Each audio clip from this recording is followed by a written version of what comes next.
This did not begin at midnight. Midnight was only the hour the system became impossible to ignore. When missiles rise into the sky and air defenses answer with fire, the world reacts the same way it always does. Flashing banners, emergency language, breaking alerts, experts rushing to explain what just happened as if history changed direction in a single night. They call it escalation, retaliation, a dangerous new phase, but that language hides more than it reveals, because what we are watching is not a sudden break from the past. It is the past arriving on schedule. That is the first thing most people get wrong. They think history is shaped by isolated moments. One decision, one strike, one leader, one speech. But the largest events in the world are almost never born in the moment they become visible. They are built long before that, built quietly, built patiently, built through decisions that look manageable on their own but become explosive when stacked together over time. So when hundreds of missiles and drones are launched and the whole world asks, why tonight? That is already the wrong question. The real question is this: how many years did it take to build a night like this? Because systems do not explode without warning. They accumulate pressure. They normalize danger. They turn repeated exceptions into permanent conditions. Then, one night, the pressure becomes visible, and everyone mistakes the reveal for the beginning. It was not the beginning. It was the bill. And once you understand that, this event stops looking random. It stops looking like an unpredictable outburst from a region the world has chosen to describe as permanently chaotic. It starts looking like what it really is: the visible result of a structure that has been hardening for decades. That is the truth behind nights like this. They are not created by one trigger alone. They are created when unresolved conflicts, military expansion, proxy warfare, domestic politics, wounded credibility, and strategic rivalry all begin feeding the same machine. At first, that machine runs quietly. Then it runs loudly. Then it runs beyond anyone's ability to fully control it. That is where the danger becomes real, not when one side becomes emotional, not when one leader loses patience. The danger becomes real when the system itself starts rewarding escalation faster than diplomacy can contain it. And that is why this matters far beyond one barrage, one border, or one headline. Because this is not just a story about missiles. It is a story about pattern. The pattern is simple, brutal, and older than modern politics. First, a structure is built in the name of order. Then that structure expands beyond what it can safely carry. Then the contradictions inside it become too large to hide. Then comes the painful reset. That is the sequence. Setup, expansion, crisis, outcome, different country, different era, same machine. The setup always begins with confidence, a treaty, a deterrent system, a financial arrangement, a new balance of power. Something is built, and the public is told stability has been secured. The danger has been contained, the adults are in control, but underneath the language of order, the structure is usually carrying unresolved tensions: security without symmetry, power without settlement, debt without discipline, military deterrence without political solution. The foundation looks stable only because the deeper fracture has been covered, not repaired. Then comes expansion. This is where the trap deepens. Because the machine appears to be working, everyone pushes it further. More commitments, more weapons, more leverage, more covert action, more promises, more pressure, more red lines, more excuses for why the system can absorb just one more shock. This is the most deceptive phase, because it feels like strength. Leaders feel confident. Markets stay open. Institutions still function. The system still stands. But this is also the moment when stability begins to rot from the inside. The structure becomes more complex, more expensive, more aggressive, and less reversible. Then comes crisis. Crisis is not the birth of the problem. Crisis is the moment the problem can no longer be hidden. A trigger arrives: a strike, an assassination, a border violation, a financial break, a collapse of trust. The public sees the trigger and assumes it caused everything. But the trigger only matters because the system was already overloaded. That is why crisis always feels sudden to people who ignored the buildup. They are not witnessing the cause, they are witnessing the reveal, and then comes the outcome. Not always total war, not always total collapse, but always some kind of painful adjustment, a wider conflict, a new deterrence regime, political radicalization, inflation, military buildup, a harsher order replacing a weaker one. Systems do not escape their contradictions for free. They pay through rupture. And once you see that pattern, history starts becoming legible. After the First World War, Europe claimed it was building peace, but the settlement at Versailles did not create balanced order. It created punitive order. Germany was weakened, humiliated, burdened, and placed inside a framework that looked stable from a diplomatic distance while carrying instability at its core. That was the setup. Then came expansion.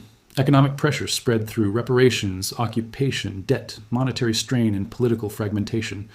A broken order tried to preserve itself by stretching its own limits instead of repairing its contradictions. Then came crisis. Hyperinflation tore through Weimar Germany.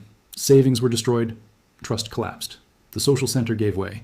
A society told it was living under peace discovered it was actually living inside delayed instability. Then came the outcome: radicalization, collapse of legitimacy, a continent drifting back toward catastrophe. The details were specific to that era. The pattern was not. The same sequence appeared in the global monetary order after the Second World War. Bretton Woods looked disciplined, credible, and stable. That was the setup. But over time, the system expanded beyond what its original rules could safely carry. The United States tried to finance military obligations, domestic promises, and a reserve currency role all at once. Pressure built silently inside a structure still widely described as solid. Then came crisis. In 1971, the gold window closed. That was not just a policy shift. It was a confession that the old promise had become too expensive to keep. The system had outgrown its own discipline. Then came the outcome: inflation, stagflation. A looser and more debt-capable order replacing the old one through disruption. Again, different script, same mechanism. And then came 2008. The setup was the modern financial illusion: cheap credit, complex instruments, rising asset prices, and the belief that sophisticated models had made risk manageable. Then came expansion, more leverage, more speculation, more dependence on a structure that looked strongest exactly when it was becoming most fragile. Then came crisis. Housing turned, trust vanished, liquidity evaporated, and institutions that seemed enormous suddenly looked hollow. Then came the outcome: recession, bailouts, bankruptcies, political anger, and a fractured public that is still living with the consequences. So now bring that exact pattern to the Middle East. Strip away the slogans, strip away the daily outrage, strip away the shallow language of another escalation. What remains is a system that has been moving through these stages for a very long time. The setup was built over decades. After the Iranian Revolution, after the Lebanon Wars, after the rise of Hezbollah, after the hardening of Israel's security doctrine, after repeated failures to produce a durable political settlement around Palestine, the region settled into what was presented as deterrence. But it was not peace. It was managed hostility, suspended conflict, a balance based not on resolution, but on mutual threat. That was the first stage, an order called stability built on unresolved conflict. Then came expansion. Iran deepened its regional network. Hezbollah expanded its arsenal and role as a forward pressure point. Israel expanded covert action, deterrence doctrine, air operations, and regional pressure. Capabilities grew, commitments deepened, threat perceptions widened. Every side insisted it wanted to avoid full-scale war while simultaneously taking steps that made future confrontation more likely. That is what expansion looks like in geopolitical systems, not reckless chaos. Structured overreach, and this is where people misread the warning signs. Every time the region absorbed another strike without collapsing into total war, many took that as proof the system was stable. It was not proof of stability, it was proof of compression. Every near miss moved the region closer to the edge. Every exchange that stopped short of total war made the next exchange easier to imagine. Every red line crossed without immediate collapse lowered the psychological barrier for crossing the next one. Every contained escalation became training for a larger one. That is how unstable systems evolve, not through one dramatic leap, but through repeated normalization. What was shocking becomes familiar. What was once unthinkable becomes strategy. What was once a warning becomes routine, and eventually the structure changes, even if the language around it does not. That is where we are now.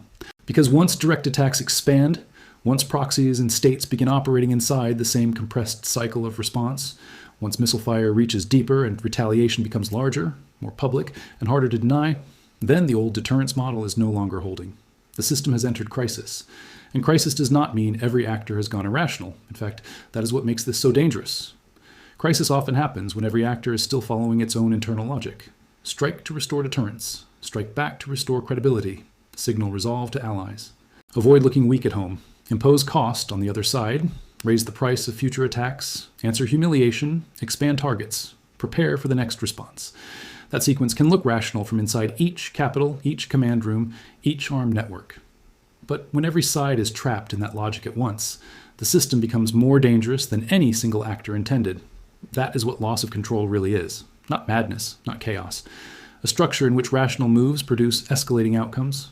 And that is why a night of missile fire matters far beyond the blast radius, because it proves something deeper than military capability. It proves that the buffers are weakening. It proves that the old assumptions no longer hold. It proves that what was once managed danger is becoming exposed danger. Now comes the most important question. What happens next? Most people imagine only two possibilities. Either the region slides into full-scale war, or diplomacy suddenly restores stability.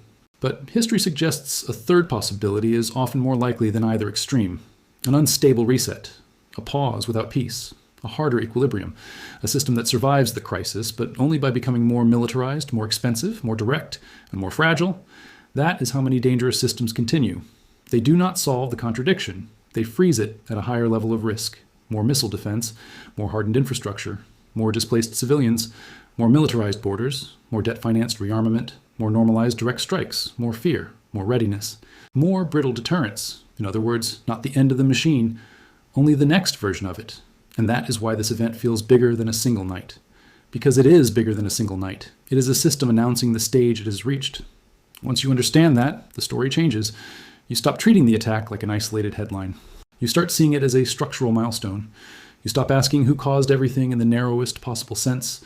You start asking what kind of regional order made this outcome more and more likely over time. You stop drowning in daily outrage. You start reading the deeper architecture underneath the noise. That is where most commentary fails. It gives you heat, but not mechanism. It gives you emotion, but not structure. It gives you competing moral performances, while the pattern itself goes unexamined. But sequence is everything. Sequence explains why tactical success can still produce strategic decline. A missile intercepted does not automatically mean stability restored.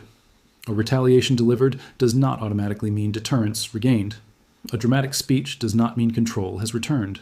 One side can appear strong tonight and still be trapped inside a worsening structure tomorrow.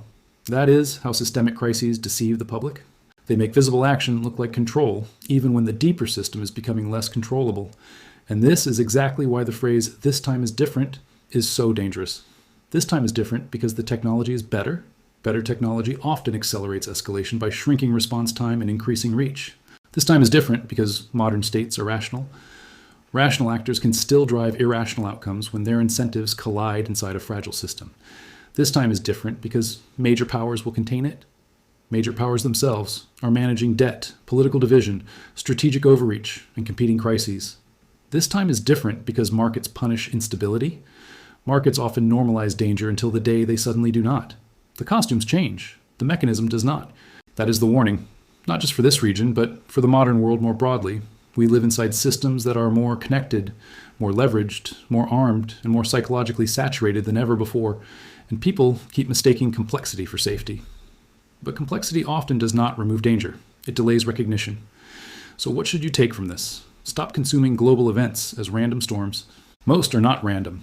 They are late-stage symptoms of structures built long before the public sees the crisis. When a system looks calm while carrying obvious contradictions, do not assume those contradictions disappeared. Calm can simply mean the pressure has not found its release point yet.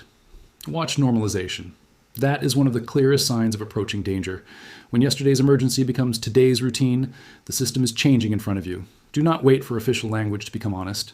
Institutions usually describe reality clearly only after reality has already moved ahead of them. And above all, understand this: the next stage is already being built inside the current one. That is the law of these systems. The next crisis is never born on the night it becomes visible. It is built slowly, funded quietly, defended publicly, normalized politically, and then revealed all at once. So no, this was not just a midnight attack. It was a revelation. A revelation that deterrence without settlement is not peace. A revelation that proxy war eventually bleeds into direct confrontation. A revelation that unstable systems can survive for years while becoming more explosive underneath. A revelation that what looks sudden is often only the moment the hidden structure becomes impossible to deny. And if you want to understand what comes next, do not just watch the missiles. Watch the structure. Watch the incentives. Watch the repeated crossing of red lines. Watch the shrinking room for de-escalation. Watch the way temporary measures harden into permanent architecture. That is where the truth lives. Because the machine is old. It only wears new clothes. And the people who survive dangerous decades are not always the strongest. Often, they are the ones who learn to see the pattern before the crowd does.